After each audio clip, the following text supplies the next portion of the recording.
This is your urgent call to action. We are all called to lead in a world in chaos, crisis, and turmoil. Join a pivotal global movement for change to transform the leadership crisis worldwide. Will you play it safe, or will you wake up, step up, and speak out? Like Nelson Mandela did for South Africa and the world, we need a radical new way to think, act, and lead, leading boldly into the future. Join host Anne Pratt, a Harvard Fellow and multi-awarded businesswoman, and unlock the best version of yourself to revolutionize leadership with what the world needs now.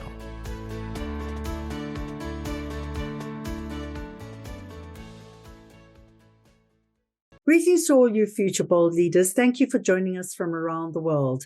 My name is Anne Pratt. I'm formerly from South Africa, and I relocated abroad to attend a Harvard Advanced Leadership Initiative Fellowship in beautiful Boston in the United States of America. Today, our thoughtful bold leader joins us from New York City in the United States of America. He is the current United Nations Development Program Chief Creative Director, the strategic brain behind the global successful campaign, Don't Choose Extinction, which has had more than 2 billion views worldwide. Previously, he spent more than 17 years as a successful TV news journalist, working and covering stories around the world on conflicts, on natural disasters, and human interest stories in the Middle East, Africa, Asia, and Southeastern Europe. He worked for the BBC, the Associated Press, and spent more than 12 years with Reuters as their TV news executive producer. Stay tuned as he shares more with us about the climate danger red alert, how he persuaded the United Nations to let Frankie the dinosaur into the General Assembly, current media challenges for democracies and within democracies, and a childhood story that happened in apartheid South Africa and triggered his passion and purpose to help make this world an equitable, lasting, and better world for all. We warmly welcome my passionate and creative friend, Boaz Paldi, and welcome to Leading Boldly into the Future. Boaz, thank you so much for coming on to this video podcast. I have been super excited to have this conversation. Thank you so much for having me. I'm very excited to be here. I would love to begin.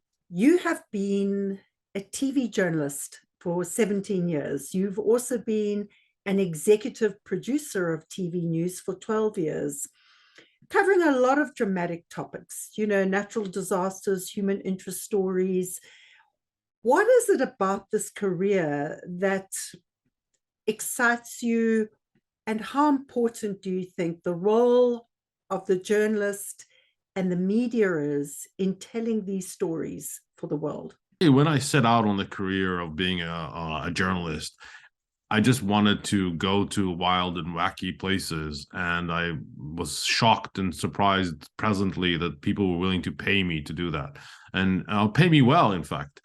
So it was it was a marriage made in heaven. I wanted to experience the world, and somebody was willing to pay me to experience the world. So that's how it started.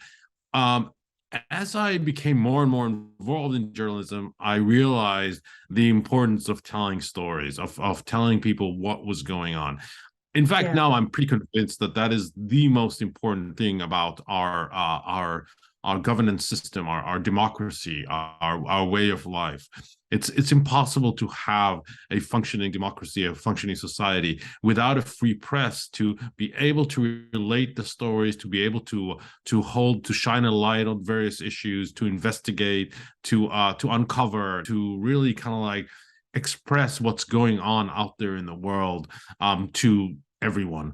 It's vital. It's absolutely vital. I think it's under extreme danger at the moment. I'm not happy with the state of journalism and media right now. I think there's a lot that's happening that's very, very, very scary and dangerous.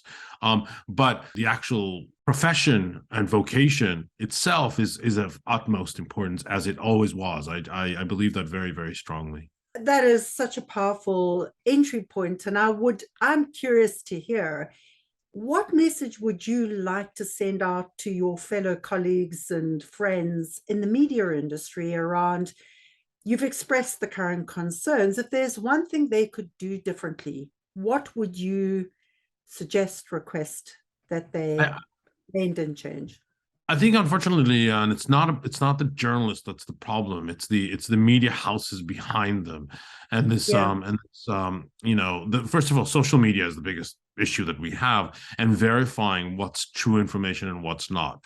The New York yeah, Times, the Guardian, the Telegraph, all of the big papers of the world have editorial boards. The editorial board is responsible to its readers as a verifier of true information. Social media does not have that. And that's yeah, what we're lacking. We're lacking the ability to understand what's real and what's not.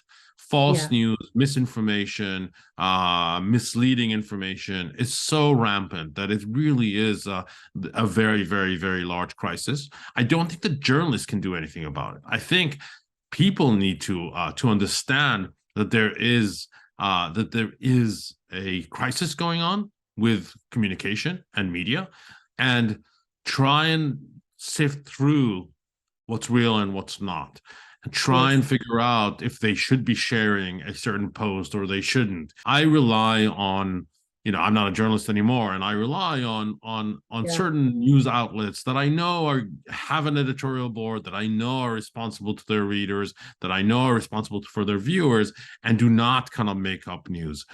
And that's where I get my information from. That's what people need to do. They need to seek out the information that's not misinformation, that's not false information. And for those of us who are not steeped in that, can you define yellow journalism?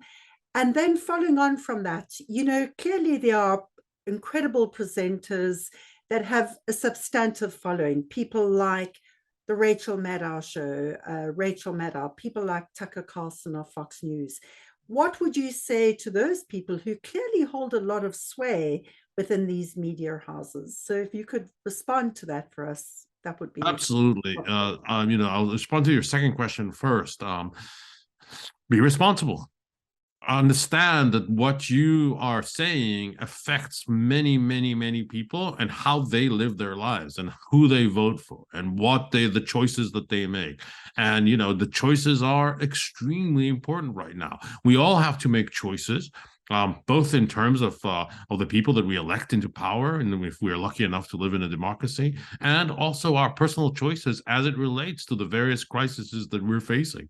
So the people who have influence should be aware that that influence translates directly into people following their advice, of people living their lives according to what they say. And if someone out there says, for instance, that the climate crisis is man-made and shouldn't be worried about, that's a very, very dangerous statement to make at this time. So I think I would ask that they be responsible. They look at the facts and they report the facts. Of course, kind of like, Rachel Maddow is a left-leaning journalist that has an editorial slant towards the left. Tucker is a little bit leaning to the right, if I may say so. So we should take that into consideration, and that's not going to be, that's going to be part of the equation as we move forward. But even within those constraints of left-leaning, right-leaning, etc., one should try and be as responsible as possible. When I say yellow journalism, I mean sensationalism. That's basically what I mean. And sensationalism has gotten more and more rampant since I was a journalist. Yeah. Even very, very distinguished news organizations sometimes use clickbait, sometimes use inflammatory headlines to try and attract readers because they're a business. And I understand that, but it's still, we should always try and realize that the media is the third part of democracy. It's what shines a light on democracy, what allows democracy to live on. That's a powerful statement, Boaz. And I guess the follow-up question from that is, we know sensationalism sells. What is the red line? The red line is false information for sure.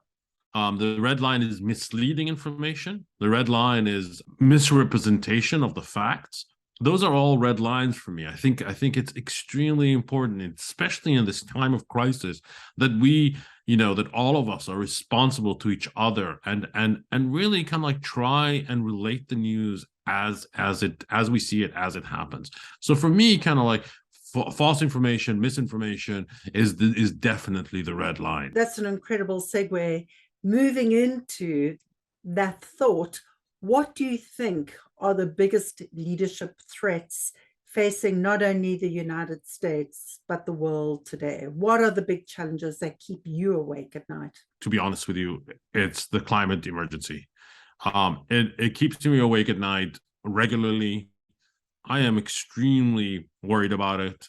I believe that it is an existential threat to humanity, not to the planet. The planet will survive us, but to humanity. We are facing an existential threat like we've never faced before. To that point, Boaz, I was struck that many climate scientists define 2030 as our point of no return, where we have these tipping points and move into what you call this Mad Max society. You have done remarkable work as Chief Creative Director at the UN, and of course the fantastic campaign Don't Choose Extinction, with our wonderful dinosaur friend. Can you share with us, from a UN perspective, what do you think the role of the United Nations is in galvanizing global action to deal with the biggest existential threat facing humanity? I think that's exactly right.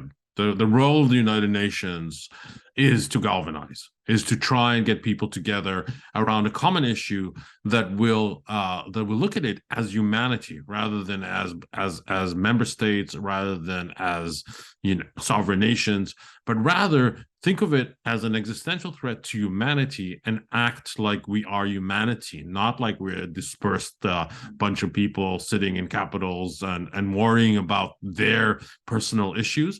We need to all be working together as much as possible, as quickly as we possibly can, and it will only be possible to address this crisis if we all do that. So I think what I see the role of the United Nations, I mean, it has many roles. We work in, we have incredible programs in mitigation of the effects of the climate emergency already. We have adaptation projects. We have, we really are trying to address what's already the effects of climate change now on a massive scale. We are addressing the drivers of the climate crisis. We are helping countries to work through their NDCs, their national determined contributions to the climate agreement, the Paris Climate Agreement. Those are all incredible work that the UN does that, I just talk about, but my colleagues are busy doing. But more than that, we also have a role to bring people together, to galvanize, to convene, to make sure that countries are talking to each other, to make sure that we have a forum where we can all work together to try and address this issue.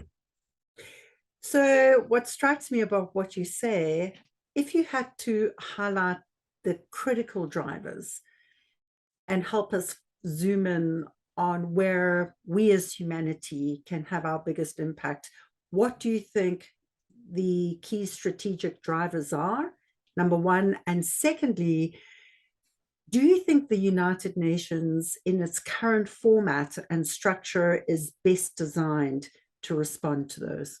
Decarbonization. That's what we need to do. We need to decarbonize as quickly as possible, as fast as possible. We need to electrify. We need to decarbonize.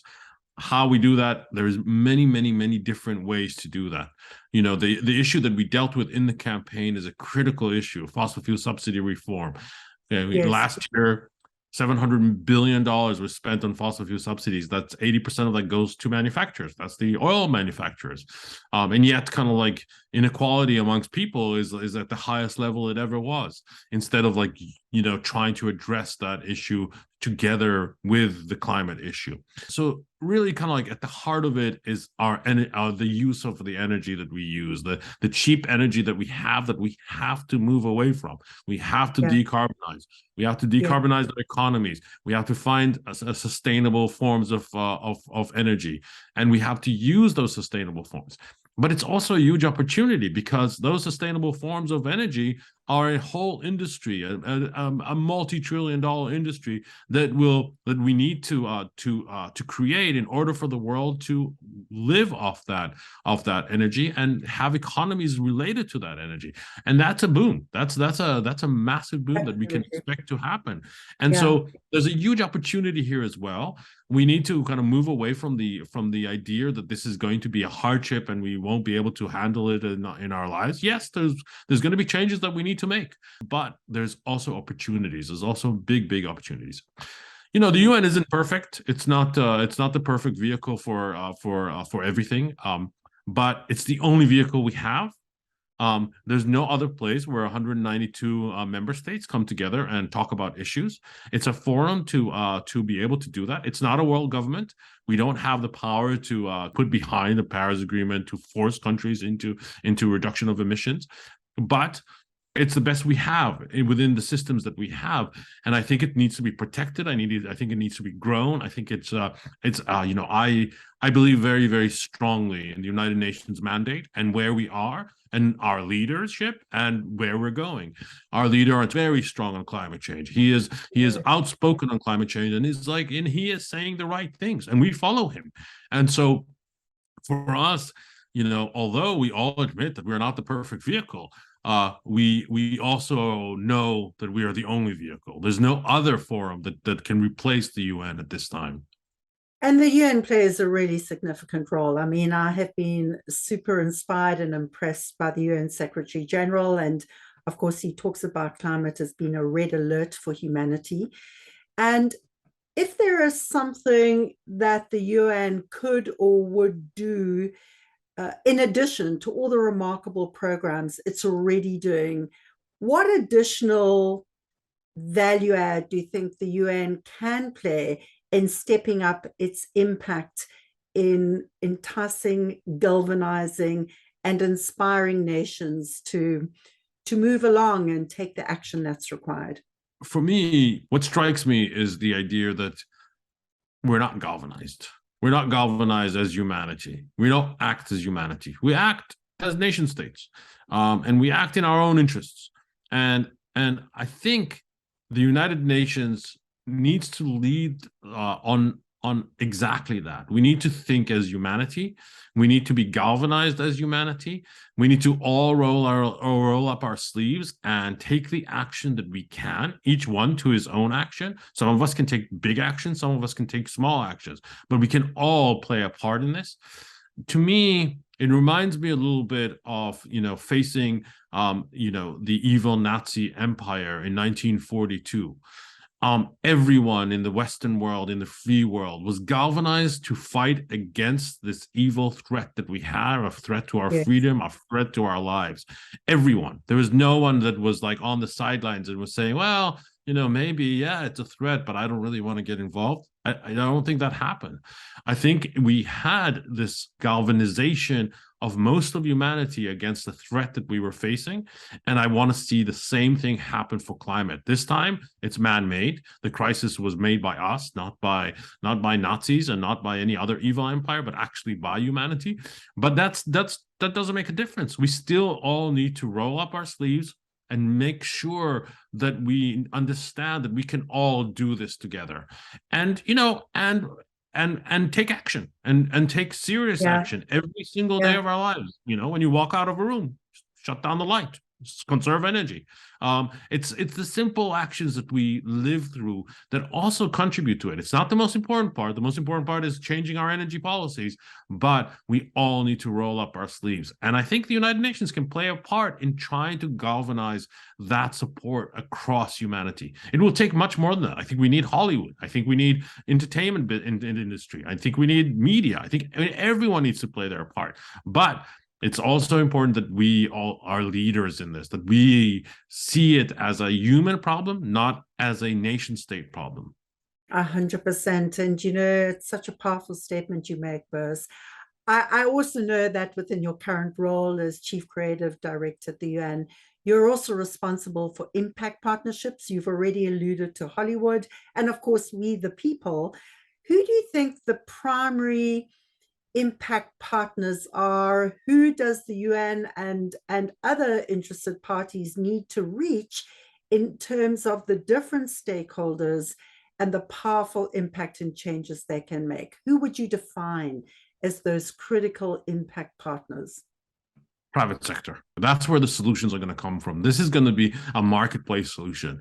There's no point in all of us going around screaming that we're going to die and nothing happens about it. What will really change our mind, because we live in a system that's based on an economy that's we've lived in for a long time, and it's going to be very, very difficult to change.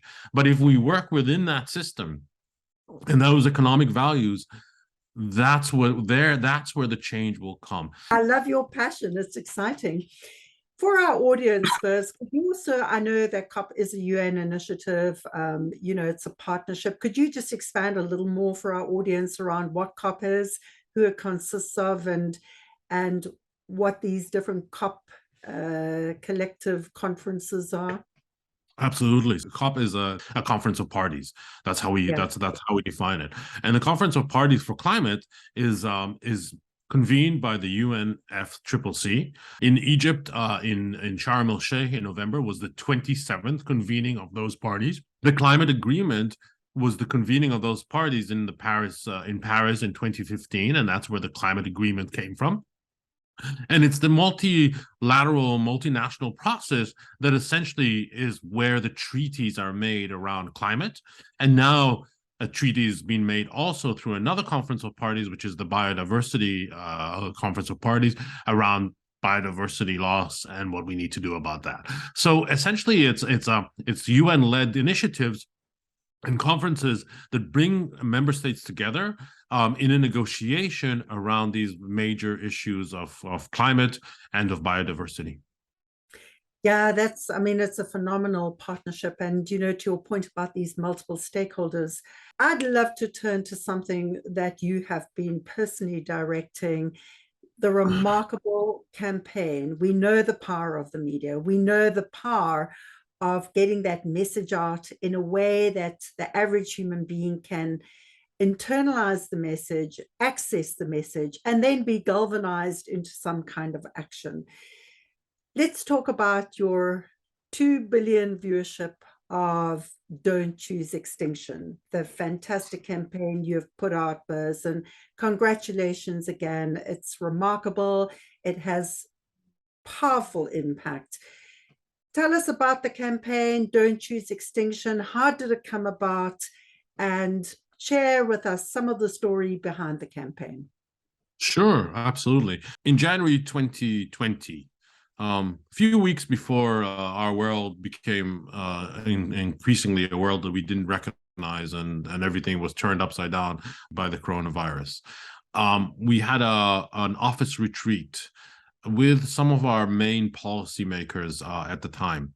And I was sitting across the table from the person who leads all our nature, environment, and climate work, a guy called Pradeep, a friend of mine.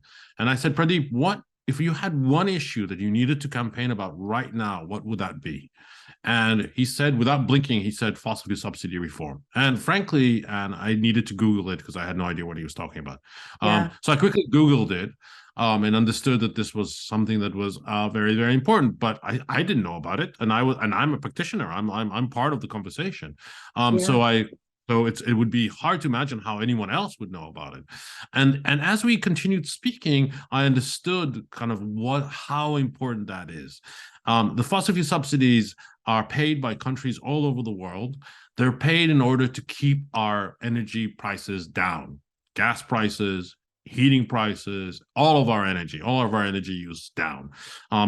And they're paid by countries, but in fact, they're paid by our taxes. And at that point, we had, this was in 2021, I guess, $423 billion was paid in 2021 into fossil fuel subsidies. 80% of those subsidies go to manufacturers. That's the manufacturers of fossil fuels, which is an absurd situation to be in as we're facing this climate emergency. And what it does is skew the economy towards fossil fuels and away from renewables.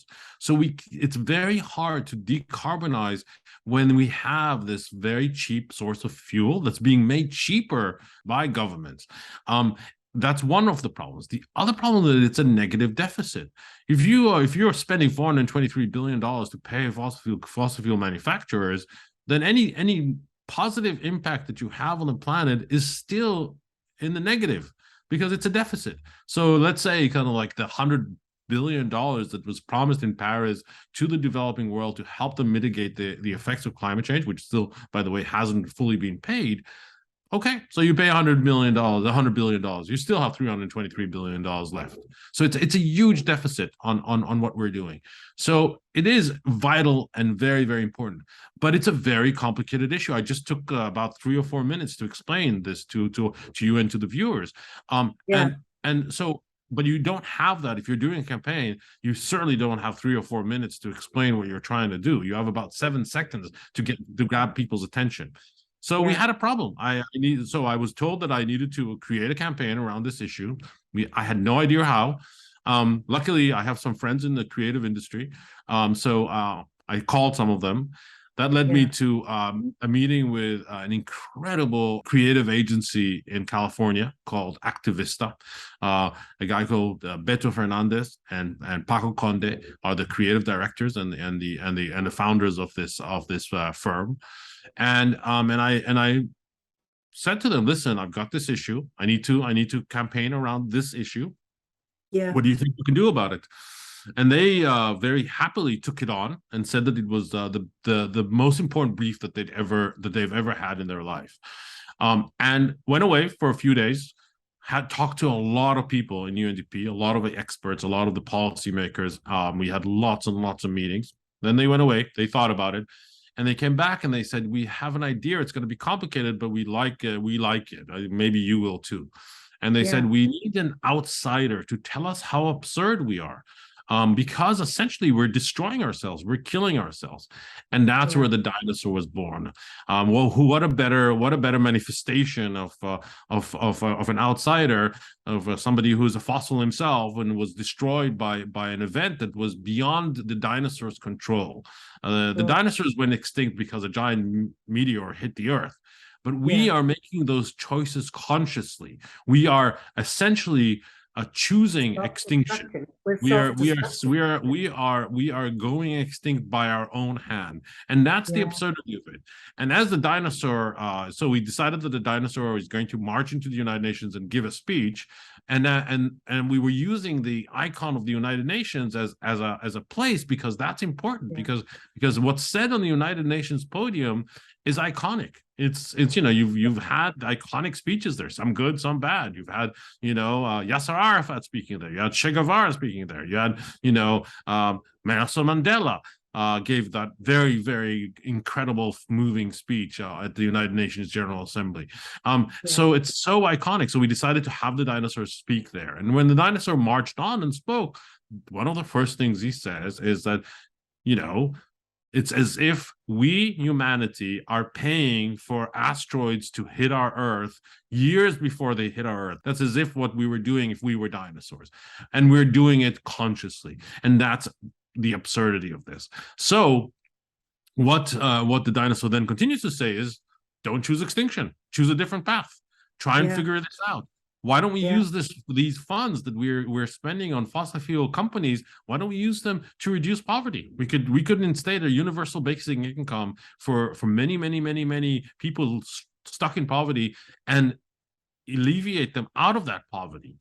We could create green jobs. We can create better education for girls and women. We could do so much more and have so much meaningful impact with that amount of funds. And yet we, instead of that, pay fossil fuel subsidies to keep the price of fuel low, skew the economy, and not allow for the natural marketplace to take us where it needs to go, which is renewables. That's such an important point, and I love the fact of the outside, Frankie the dinosaur. Just on a lighter note, why Frankie? He's being frank with humanity. Ah, okay. I we like it. You know, having worked in the advertising industry and being an ex-marketing executive myself, as we've shared previously, and you know, the power of the message and how it hits between the eyes. I love that it's an outsider, that it's Frankie who is Frank, and you know, has a wonderful tone about him and the way he addresses the United Nations General it's Assembly. it's the voice of Jack Black, by the way. Wonderful. Well, a shout out to Jack Black and the wonderful creative team that have made this all possible. Talk to us a little about the tonality, the way in which Jack Black, Frankie, the dinosaur, talks to all of us.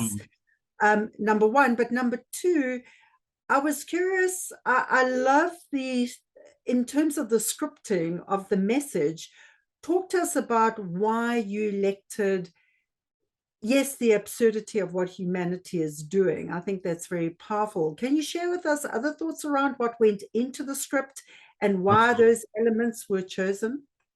So the tonality, first of all, is we're a little bit funny and we're a little bit tongue in cheek, and we decided consciously to do that because doom and gloom campaigns just don't work. They leave us scared and paralyzed. Even myself, and we don't want to be in a position that everyone tells us that we're going to die, because then we just shut off and we go into our house and we live our life and we don't think about it. So we were trying to find a way in that wasn't a doom and gloom campaign, that wasn't kind of like going to be super, super scary and shows the impending disaster only in negative light. So we wanted to be a little bit funny, to engage with people and to allow them to do what they do naturally. People love to watch movies. People love to watch dinosaur movies. That's why Jurassic Park has been such a success.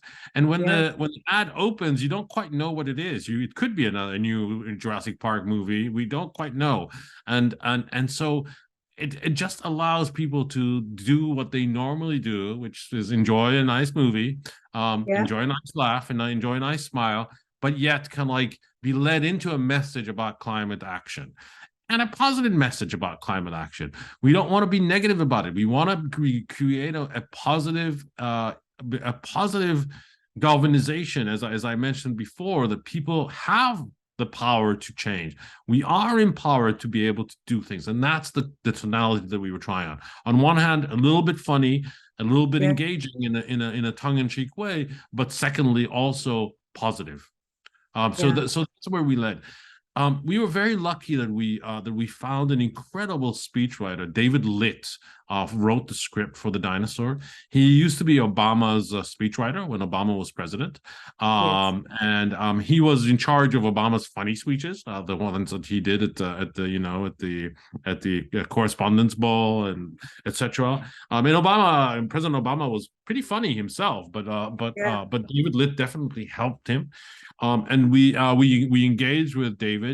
He was very, very happy to work on this, and he found that exact spot between politics, reality, and funny.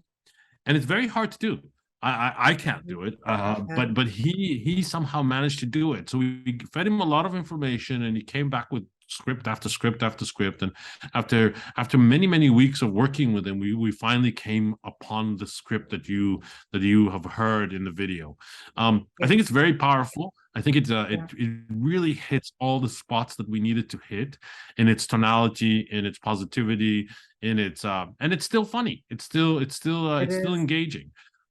So we're very grateful for all the support that we had, much of it pro bono. Share with us a little about just this incredible generosity of humanity and how these remarkable people have come together to do this. But if you can share with us in terms of the production budget and how creative you have been in making this production work with a minimal cost and with a lot of generous input. There's been so much generosity and so much willpower from people.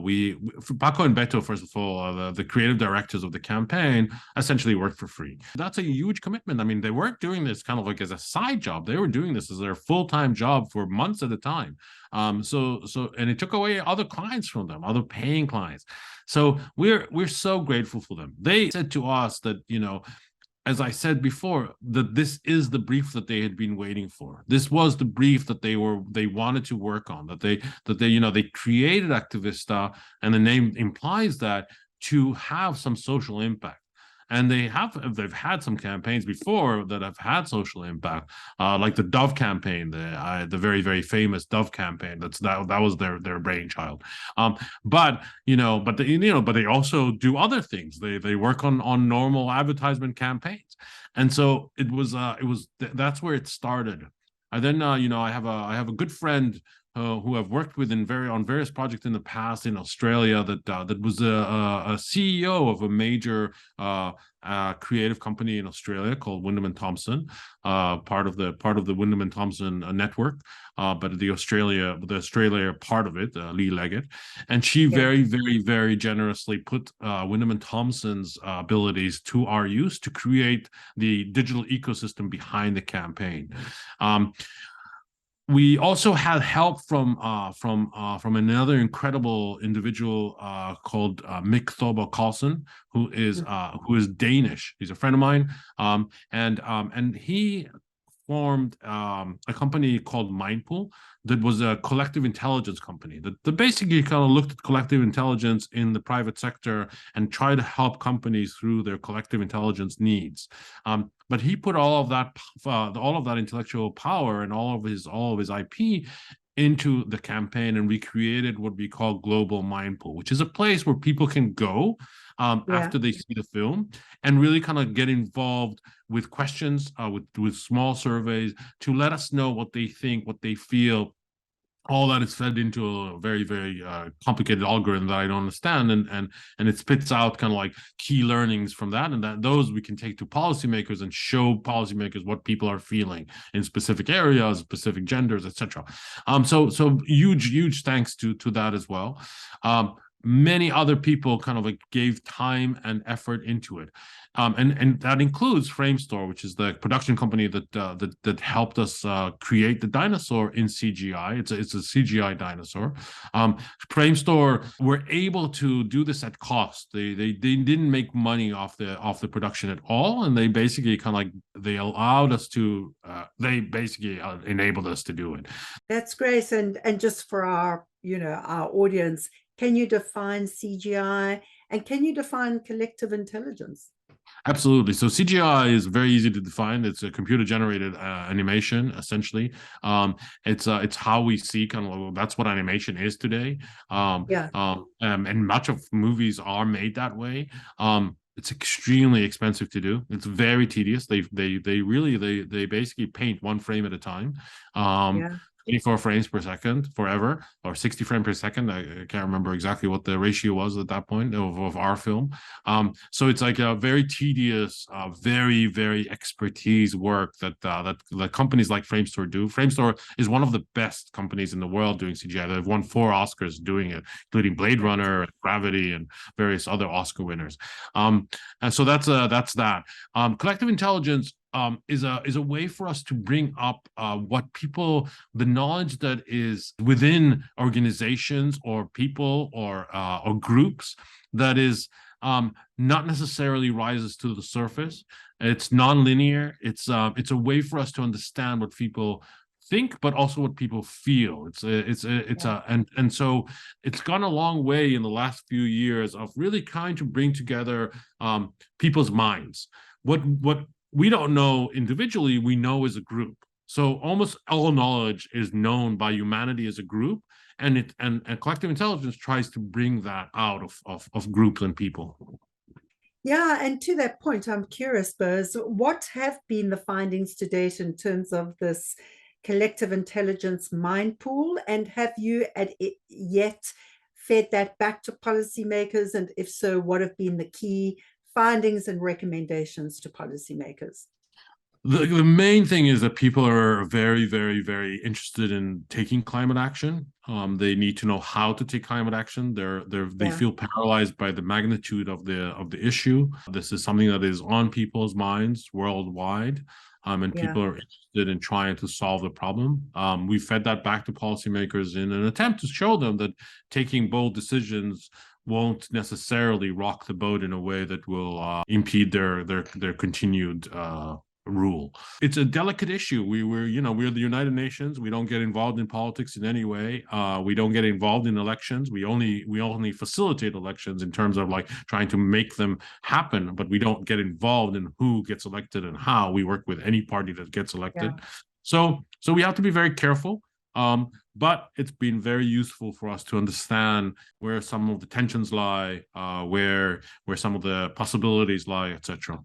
To that point, what have been some of the recommendations that have come out of that policy suggestion in terms of day-to-day actions that ordinary people of the world can take and feel as though they're making this contribution towards saving the planet as we know it now? It's not different from what we all know is the truth. I think it's the simple things that we can do that can make a difference. I mean, taking that public transportation is a very good way of conserving energy. Using long-lasting light bulbs is another good way. If you can afford it, buy an electric car. I still think that the impacts of electric cars on the environment are less than the impact of carbon. So there's many different ways. People shouldn't think that they need to radically change their lives in order to take climate action. You can do small action to change climate action. But I go back to the point that 73% of the problem is energy and our energy mix. So if you can choose sustainable energy over non-sustainable energy, that's a very, very important choice. If you can choose to put solar on your house, that's an incredibly important choice. If you can choose to choose from your energy supplier a renewable source rather than not a renewable source, that's a really important part of the conversation. Yeah. And policy is really, really important. So any influence that you can have on the policymakers that make the policy, that's really an important decision that you can take. Those are all very practical suggestions and insights. You alluded to bold initiatives. What is your and of course I appreciate the fact that the UN doesn't get engaged in the specifics of any political election, but from your perspective, Boaz, and witnessing so many, even covering stories as a journalist, what is your definition of bold leadership? I think at this point, bold leadership, as it relates to the climate emergency, is taking the right decisions on energy policy that might be a little bit difficult at first, but will transform the economy to a sustainable green economy. And that's kind of like the kind of bold steps that needs to be taken. Many governments are doing that. President Biden is definitely his plan is a sound plan. It's the way that the United States needs to go. Many other countries are doing it as well. There's a problem that we are facing, and that's not, there's nothing we can do about it. There's a war going on in Europe. Russia is a huge manufacturer of natural gas and fossil fuels, and it's created an energy crisis.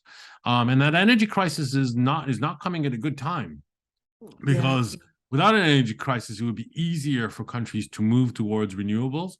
What we are seeing is that countries are doubling up on fossil fuels at the moment.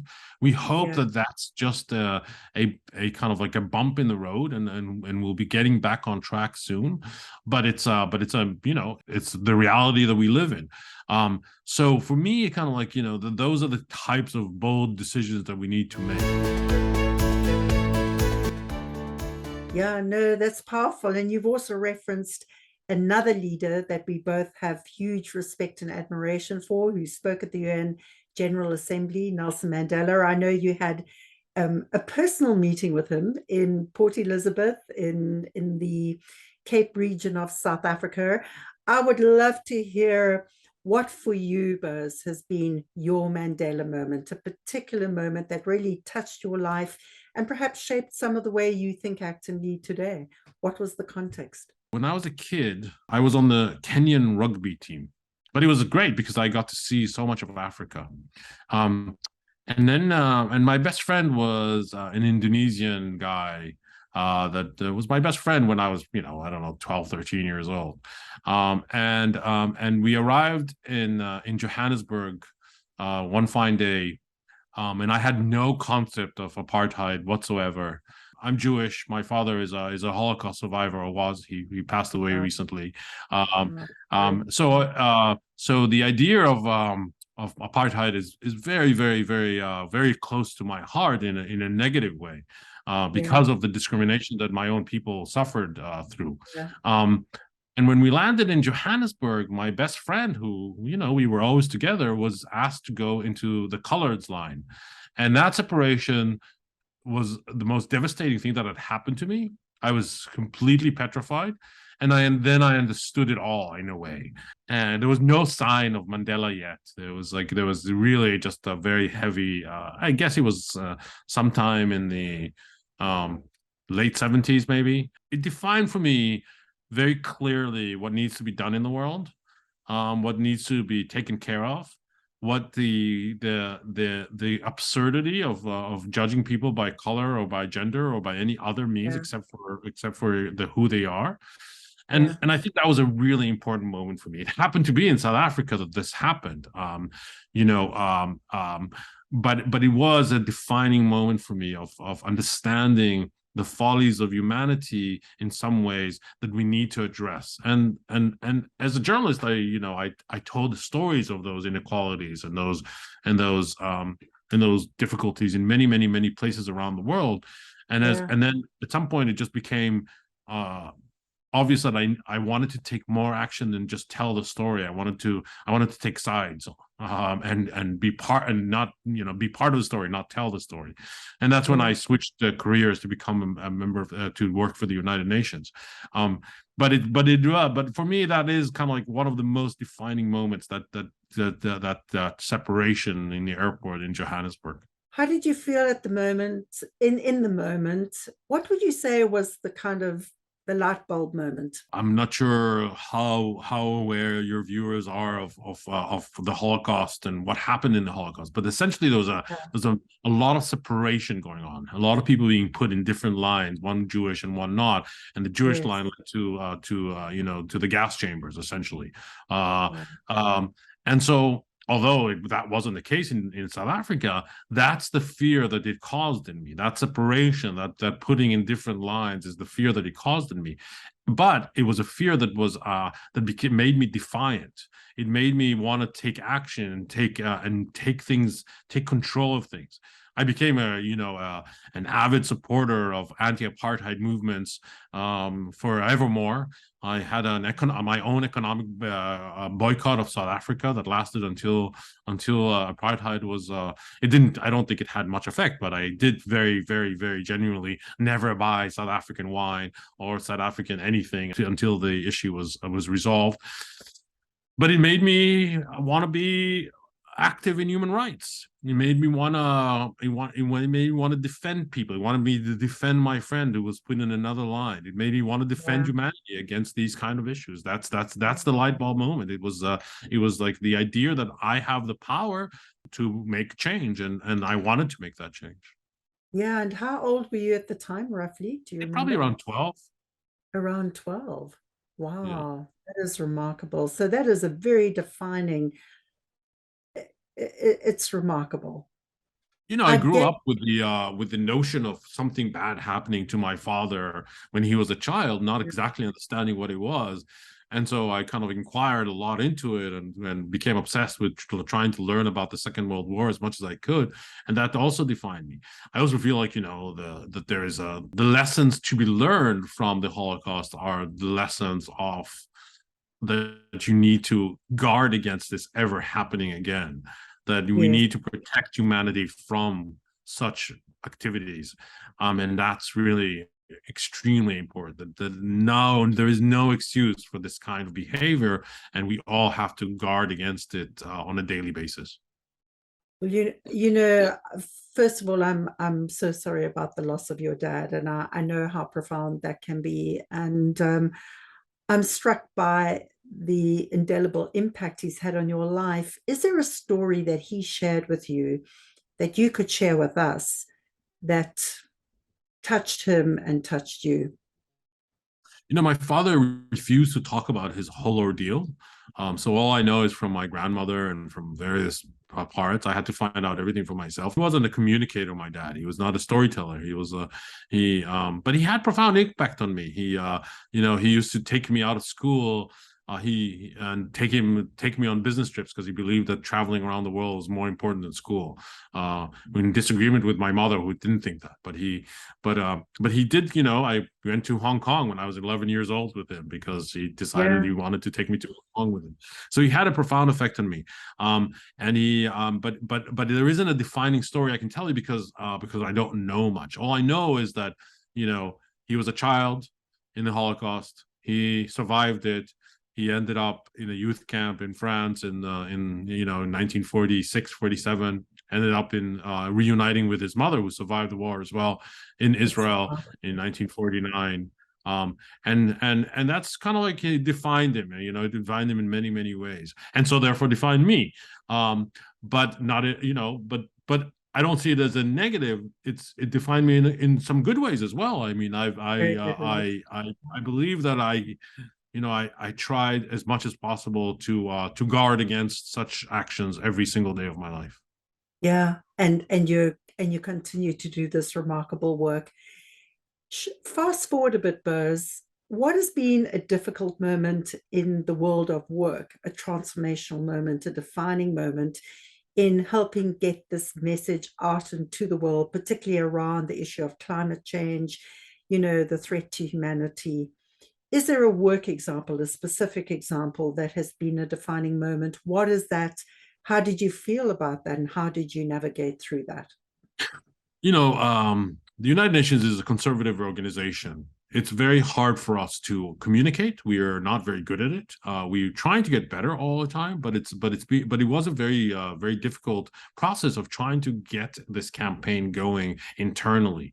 Bringing all the stakeholders on board, making sure that everyone's happy, making sure that we're not going to be slammed by various member states and our funding would be reduced because of this campaign. So all that was very, very difficult. And it went through, process of trying to get this through, which took a very long time. And it was. When you say this, you're talking about the Don't Choose Extinction. The Don't Choose Extinction campaign, absolutely. All our partners, they told me afterwards that it felt like they were living through a Mexican, telenovela, because every day we would oh my God, we can't do this. It's all broken. We don't have permission. We have to stop. And the next day was okay. And we worked through that and somehow managed to kind of work through all the issues. It was very, very, very difficult. But for me, it was just imperative to do. I think that we need to be very, very loud and clear about these kind of messages. I think we need to be issue-based. I think we need to try and, relate as much information as possible, true information, going back to the beginning of our conversation. And for me, it was just a kind of, a stubbornness of purpose, of trying to get through these hardships and get through to the other side. And hopefully that it's easier next time, that we kind of a little bit educate ourselves, that our culture changes a little bit. That's what it is. We have an incredible team that work at UNDP, absolutely insanely fantastic, talented people all over the world. 6,000 project daily, 40,000 employees, and all of us are purpose driven. So it's an incredible opportunity and honor to work with such an organization, and it comes with some bureaucracy and some risk aversion, etc., but you work through that. Turning to a couple of fun facts, what is a childhood memory that stands out as being a fun defining moment for you? As I mentioned, my father used to take me on these kind of crazy trips around the world, and once in a while we would go, with just the two of us. I was probably around 10, 11, 12. We would end up in London, and we would always, my dad was a huge fan of jazz. And so he would always take me to this jazz nightclub, even though it was probably late at night and I should have been asleep. And we saw, the greats of jazz performing in that small venue in London. And it was just, it was one of the happiest memories that I have. and one of those defining moments where, like my love of jazz was born there, and my love of travel perhaps was born there. So much of it was born there, and it's such a precious memory for me.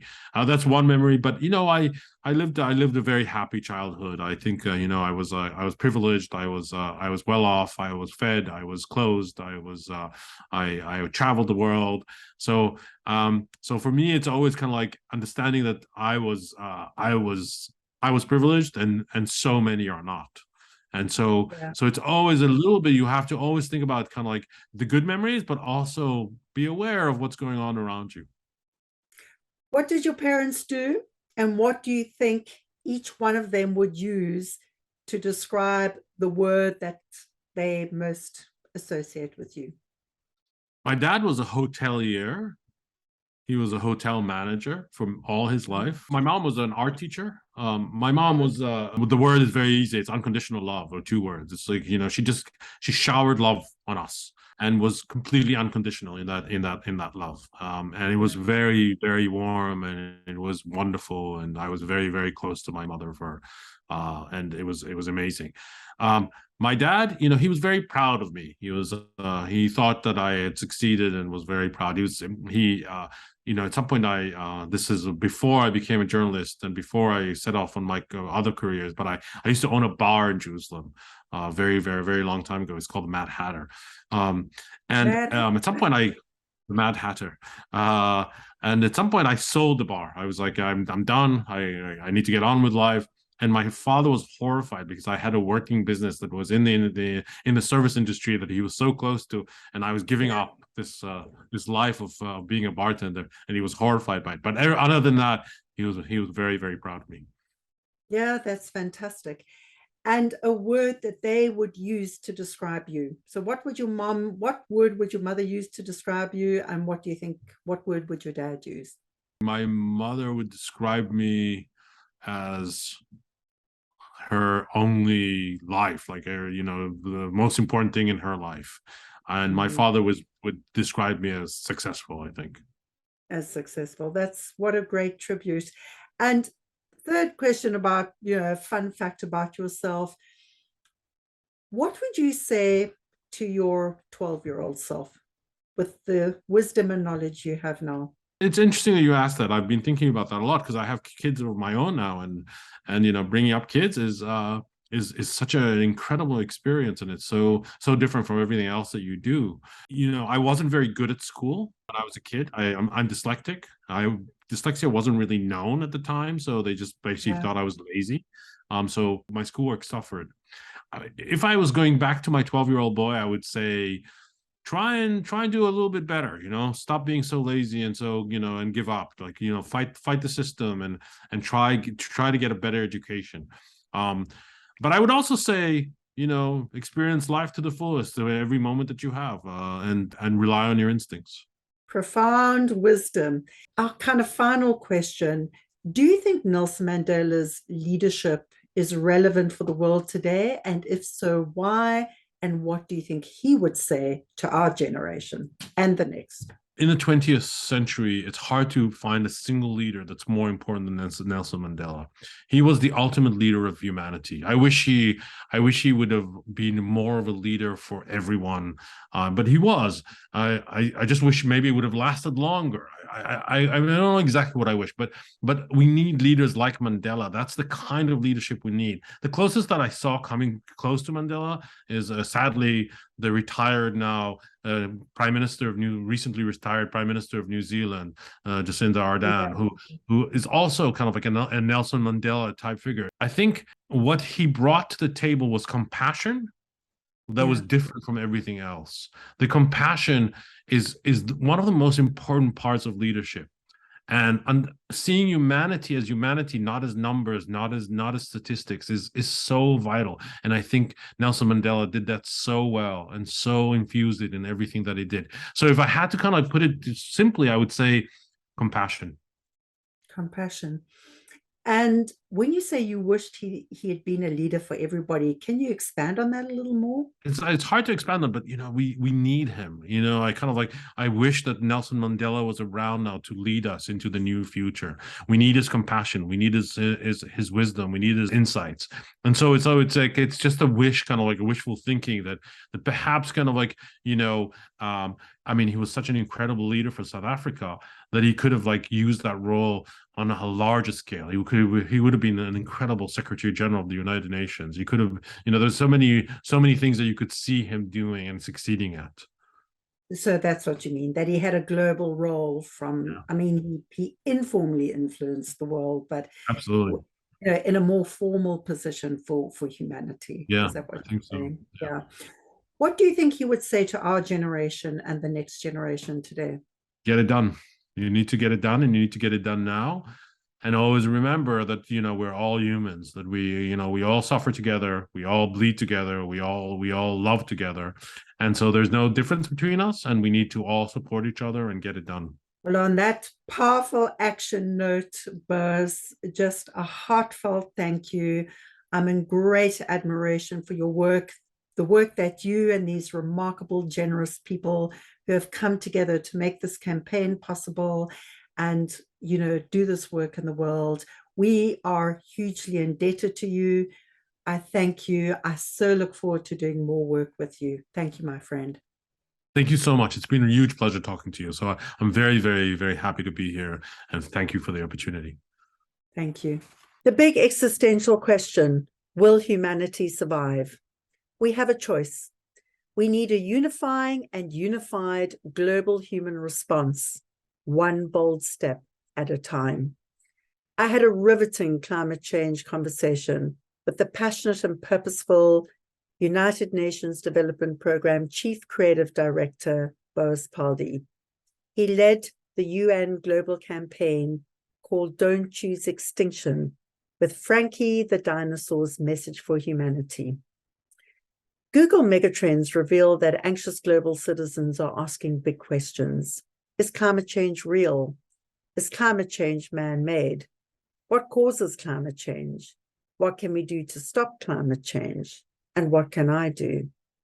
Some recent fast facts in the IPCC 2022 report on climate change reveals findings that underline the urgent need for rapid global action. Restricting global warming to the targeted 1.5 degrees centigrade or 2.7 degrees Fahrenheit above pre-industrial levels is almost out of reach. The rapid transition to low or no carbon energy is vital. But the world is waking up. 25% of the global population, that's around 2 billion people, have watched and listened to Frankie the dinosaur's message to humanity. Frankie shared with us, I'm a dinosaur. I know a little bit about extinction. Around 66 million years ago, there was a massive asteroid that struck planet Earth and triggered a mass extinction of dinosaurs and some 75% of all species. As a dinosaur, I have an excuse. But for you humans, it's crazy. You're triggering and funding your own mass extinction by funding and subsidizing and burning fossil fuel carbon energy. There is a new and exciting opportunity, and you can make a choice. You can redirect those fossil fuel subsidies. You can build a new exciting green economy, and you can save your species. The climate clock is ticking, but we still have a choice. The International Energy Agency estimated in 2022 that governments worldwide have spent around $1 trillion of taxpayers' money funding fossil fuel carbon energy. International big oil and gas companies and coal companies in China are the biggest emitters. In summary, climate change transcends every national border. National thinking and popular nationalism cannot help us survive. The world is interconnected. We can avert a climate crisis, but it requires a radical new way to think, act, and lead. Like the global anti-apartheid movement that galvanized against the old South Africa, or the global response to the COVID-19 pandemic, the world can come together and unify in a united global human response, one bold step at a time. So until next time, remember that leading boldly is about making thoughtful, clear choices. And bold leadership is about taking action, just one bold step at a time. One bold step for you, but together, a giant step to save humanity. Take care and take thoughtful, bold action.